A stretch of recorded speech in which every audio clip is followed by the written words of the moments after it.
brought to you by Bank of Maharashtra. Bank of Maharashtra ने अपने home loan पर ब्याज दर घटाकर अब कर दिया है केवल 8.35%, वो भी जीरो प्रोसेसिंग फी पर। नमस्कार, आप देख रहे हैं दी लल्लन टॉप की खास सीरीज 24 का बजट। मेरा नाम है उपासना और मैं अभी तक आपको पिछले एपिसोड में आज़ादी के पहले बाद के बजटीय पड़ावों के बारे में बता चुकी हूँ। लाइसेंस राज से लेकर ऐतिहासिक आर्थिक सुधारों तक की यात्रा भी हमने तय कर ली है। इस एपिसोड में हम जानेंगे कि कैसे आर्थिक सुधारों की बुनियाद पर भारत ने पी चिदम्बरम के ड्रीम बजट, यशवंत सिन्हा के मिलेनियम बजट और अरुण जेटली के मिडिल क्लास बजट जैसे मील के पत्थर छुए। साथ ही ये भी जानेंगे कि देश की पहली फुल टाइम महिला वित्त मंत्री ने कौन कौन से नए प्रतिमान गढ़े हैं। 1991 के आर्थिक सुधारों के बाद जिस बजट ने पहली बार सुर्खियां बटोरी वो था पी चिदम्बरम का 1997 वाला ड्रीम बजट। इसे ड्रीम बजट इसलिए कहा जाता है क्योंकि एलपीजी यानी लिबरलाइजेशन, प्राइवेटाइजेशन और ग्लोबलाइजेशन की आंच पर जो सपने पक रहे थे उसमें इस बजट ने रंग भर दिया। आम आदमी और कंपनियों दोनों पर ही टैक्स का बोझ घटा। इनकम टैक्स की ऊपरी सीमा 40 से घटाकर 30% कर दी गई, जो आज 26 सालों बाद भी वही है।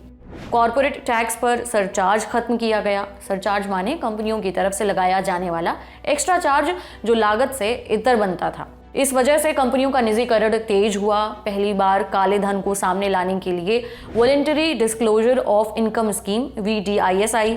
उस साल पर्सनल इनकम टैक्स से रिकॉर्ड करीबन 18,700 करोड़ रुपए की आमदनी हुई।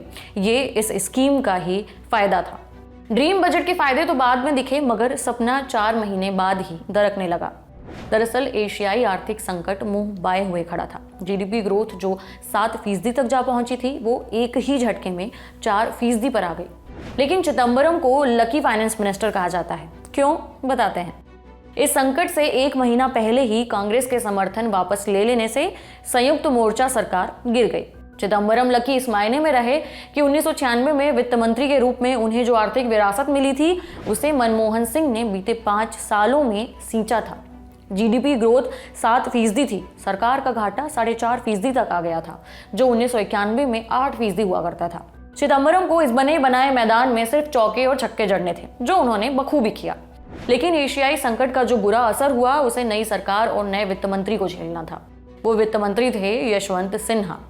सिन्हा का बजट कई मायनों में मिलेनियम था। कई पुरानी परंपराएं तोड़ी गईं। साल 2000 का बजट आज़ादी के 53 सालों बाद पहली बार शाम के 5 बजे की बजाय सुबह 11 बजे पेश हुआ। शाम को 5 बजे बजट पेश होने की पीछे की वजह भी बताते हैं। दरअसल भारत में भी उसी समय पर बजट पेश होता था जब ब्रिटिश संसद में बजट पेश होता था। लेकिन आज़ादी के बाद भी ये परंपरा चलती रही, जिसे नेशनल डेमोक्रेटिक अलायंस यानी NDA सरकार में वित्त मंत्री यशवंत सिन्हा ने तोड़ा। लेकिन सिन्हा ने खुद इसकी एक दिलचस्प वजह बताई थी। वो कहते हैं, बजट पेश करने के बाद इंटरव्यू का एक लंबा दौर शुरू हो जाता है, जिसकी वजह से देर रात तक जगने से हम सबको थकान हो जाती है। इस कारण इसका समय बदलकर दिन में कर दिया गया। लेकिन ये वो कारण नहीं था जिसके लिए साल 2000 के बजट को मिलेनियम बजट कहा जाता है। तो क्या वजह थी? इस बजट की खास बात थी IT सेक्टर को मिली सौगातें। बदलते वक्त के साथ उभरी आर्थिक गतिविधियों को प्रोत्साहन देने के लिए टैक्स रियायतों की भरमार हुई। कंप्यूटर समेत 21 तरह के IT प्रोडक्ट्स पर कस्टम ड्यूटी हटाई गई। यहाँ से IT बूम का दौर शुरू हुआ। रोजगार के नए अवसर बने। कई भारतीय IT कंपनियां ग्लोबल मार्केट में पैठ बना पाईं।